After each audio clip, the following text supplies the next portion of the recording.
Welcome back to espresso. अब बात करेंगे प्रोग्राम में आलमी मंजरनामे की। तो अफगानिस्तान से गैर मुल्की अफवाज के इनखला जारी है। अफगानिस्तान के मुख्तलिफ सूबों में अफगान तालिबान की पेशकदमी भी जारी है जबकि बाज़ इलाकों में बात की जाए तो अफगान फोर्सेस पीछे हट रही हैं। मौजूदा सूरत हाल के पेश नज़र अफगानिस्तान के मुस्तकबिल के हवाले से खदशात और तशवीश की लहर बढ़ती चली जा रही है। मुबस्सिरीन ने 90 की दहाई जैसे हालात पैदा होने का इम्कान भी जाहिर किया है।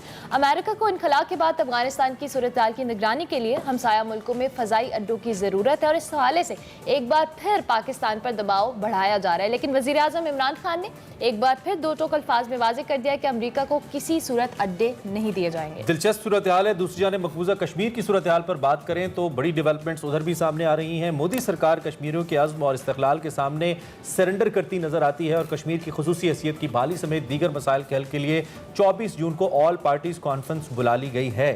इस हवाले से मकबूजा कश्मीर की क़यादत को दावतनामे भी जारी किए गए हैं और यही इसमें सबसे इंपॉर्टेंट बात भी है।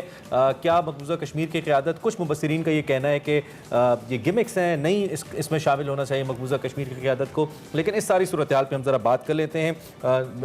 जनरल रिटायर्ड नईम खालिद दौदी साहब हमारे साथ मौजूद हैं जो कि हमें लाइव लिंक पर ज्वाइन कर रहे हैं। एक्सपर्ट हैं ख़ासतौर पर सरहदी उमूर की भी, इंटरनेशनल उमूर के भी। उनसे ज़रा पूछते हैं कि अपने एक्सपीरियंस की बिना पे वो क्या रह रखते हैं। जल साहब बहुत शुक्रिया अल्लाह सुबह हमें ज्वाइन करने के लिए और आपको खुशामदीद भी कहते हैं। सबसे पहले तो हम ये जो अफगानिस्तान का मामला है, इस पे कल हमारे साबिक वज़ीर आज़म हैं शाहिद खाकान अब्बासी साहब, उन्होंने हुकूमत पे ये जोर दिया कि आप इस पे पार्लियामान में आके बात क्यों नहीं करते। एक जानब इमरान खान ने कैटेगोरिकली कहा है कि जी हम CIA अमेरिकन प्रेसिडेंट की बात को डिनाई करते हैं, हम उनको अड्डे नहीं दे रहे। दूसरी जानब अमरीकी हुकूमत ये बयान दे चुकी है उनके मुताबिक कि जी पाकिस्तान ने अड्डे दे दिए हैं। तो इस इबहाम की सूरत हाल पर आप क्या कहेंगे?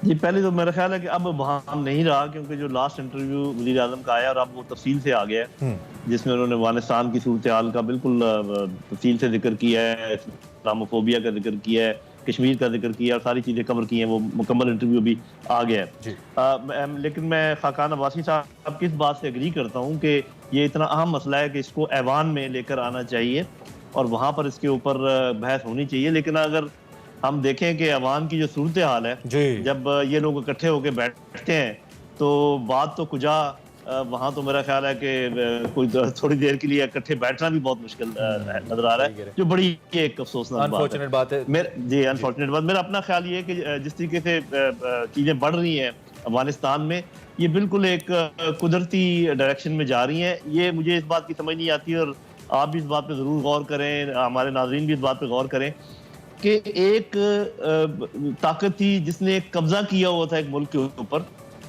काबिज थे यहाँ पर, और वो अब यहाँ से जा रहे हैं 20 साल के बाद।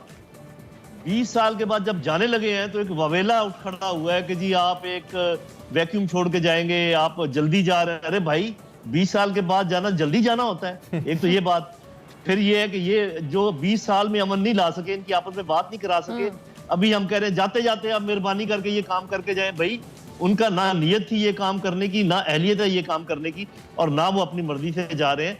मेरे भाई, जो हिस्ट्री है और जो जोग्राफी है, जो माशरत है अफगानिस्तान की, वो ये कहती है कि जो ही ये जाएंगे सबसे पहले एक छोटी सी जोर आजमाई होगी, जिसको आप मैं कहता हूँ छोटी खाना जंगी होगी, जितने बड़े पैमाने की लोग बात कर रहे हैं वैसे नहीं होगी। उसके बाद जब ये एक दूसरे के बाजू आजमा लेंगे, एक ग्रैंड जिरगा होगा, उसके बाद ये फैसला कर लेंगे कि हमने कैसे करना है, किसने किसके साथ मिलना है, और ये हुकूमत चलाएंगे। हमेशा से ऐसे होता आया है और अब भी ऐसे ही होगा। अच्छा, ये जो आप छोटी सी कह रहे हैं ना जोर आजमाई, इसके लिए इसमें जो पाकिस्तान का कंसर्न है वो बड़ा इंपॉर्टेंट है। आपने तो सर्व किया है आर्म फोर्सेस के अंदर, आप बेहतर समझते हैं। फिर आपने पाकिस्तान के अंदर भी बतौर सिक्योरिटी डिफेंस भी आपने आप चीज़ों को समझते रहे हैं, देखते रहे हैं। तो इस वक्त ये जो सूरत हाल पाकिस्तान के लिए बड़ी ट्रिकी है। एक जानिब हम आपको मालूम है कितनी मुश्किल जंग से हम निकले हैं, हमने कितनी कुर्बानियाँ दी हैं, और दूसरी जानिब अब ये खतरा हमारे सर पर दोबारा मंडला रहा है। तो पाकिस्तान का इसमें कंसर्न बड़ा वैलिड है कि अफगानिस्तान में अमन होगा तो पाकिस्तान में होगा। तो ये जो सूरत हाल आप बंती जन साहब कह रहे हैं, इसका क्या इम्पैक्ट आप पाकिस्तान पे देख रहे हैं? जी, पाकिस्तान का जो कंसर्न है वो जायज़ है, दुरुस्त है। लेकिन अगर आपने मुझे कहा है कि मैं रहा हूँ और मैं इन चीज़ों से डील करता रहा हूँ, तो फिर मेरी असेसमेंट अब सुनिए कि इस दफ़ा वो मामला नहीं होने वाला जो 20 साल पहले हुआ था। अच्छा, उस वक्त रूस निकल गया था, अमेरिका भी यहाँ से चला गया था, रियल वैक्यूम था यहाँ पर।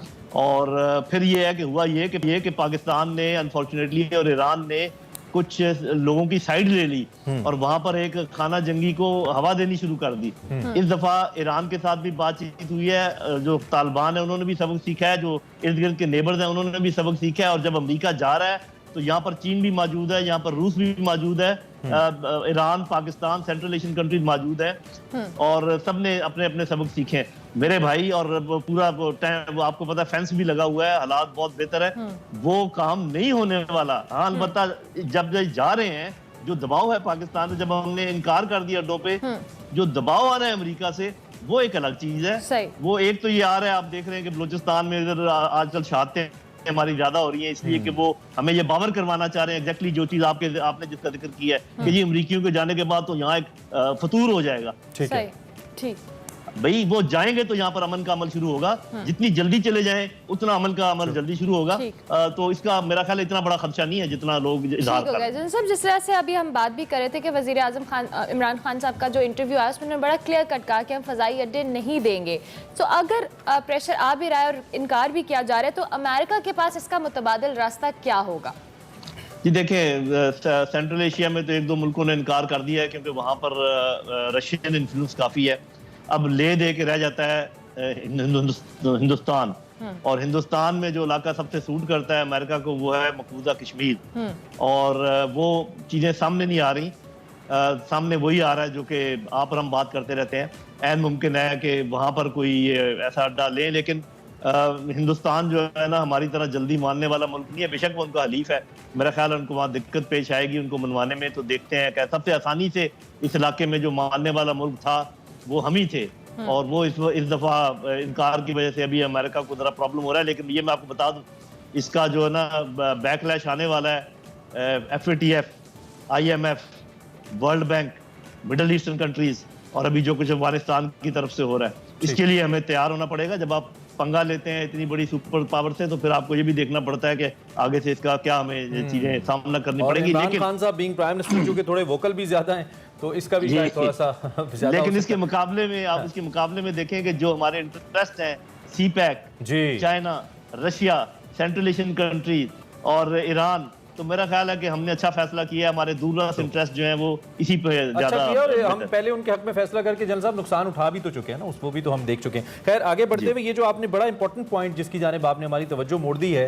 कि अगर इंडिया हलीफ है और इंडिया के अंदर कोई मफामत अमेरिका के साथ होती है तो उनको सूट मकबूजा कश्मीर करता है, तो ये जो APC बुलाई जा रही है कश्मीर के ऊपर दोबारा से उसकी जो खुसूसी हैसियत के हवाले से मोदी गौर व फिक्र करने जा रही है, कहीं इसी सिलसिले की कड़ी तो नहीं है कि उसका स्टेटस तब्दील करके फिर उसमें कोई फैसला लिया जाए? इसका कोई लिंक है आपस में सारी? जी बिल्कुल, इसमें मुमकिन है, और यही मैं बात करने वाला हूँ क्योंकि आपने इंट्रो में कहा कि शायद वो सोच रहे हैं कि दोबारा 370 के मतलब ऐसी कोई बात नहीं है। वो आगे बढ़ेंगे, वो हजम करने के चक्कर में है कश्मीर को, और वो अब काफी उनका आधा हजम कर चुके हैं और बाकी उन्होंने करना है। तो उसके हो सकता है मजीद वो डेमोग्राफिक चेंजेस के बारे में बात करें, हो सकता है वहां पर उसको एक प्रॉपर पूरा प्रोविंस बनाने के बारे में बात करें, जिसको स्टेट कहते हैं वो, कि हिंदुस्तान की पूरी एक स्टेट बना लें। तो इस चीज़ के इम्कानात हैं। तो पाकिस्तान ने खैर थोड़ा सा प्रेम्प्ट तो किया है UN सिक्योरिटी काउंसिल में जाके, लेकिन एक चीज़ याद रखो मेरे बहन और भाई और जो लोग सुन रहे हैं, हिंदुस्तान जितने भी कदम उठा रहा है वो सियासी भी हैं, वो मिलिट्री भी हैं, वो प्रैक्टिकल भी हैं। हम जो कुछ कर रहे हैं वो सिर्फ डिप्लोमेसी के मैदान में इधर भाग उधर भाग, ये हो गया वो हो गया। अरे भाई, जिन लोगों ने अपनी आज़ादी हासिल की है वो आपके सामने है। यमनियों ने रोका है, सीरिया ने रोका है, अभी अफगानिस्तान ने रोका है। तो आज़ादी सिर्फ बातों से नहीं हासिल होती, कुछ ना कुछ प्रैक्टिकली करना पड़ेगा। It's coming from you general साहब, तो it's really very important. Thank you very much for joining us in the morning. General retired Naeem Khalid Lodhi साहब हमारे साथ मौजूद थे, जो कि अहम मौजू पे अपने ख्यालात का इजहार कर रहे थे। अभी हमें एक ब्रेक लेनी है, ब्रेक के बाद हाजिर होंगे। आप देखते रहिए एक्सप्रेसो।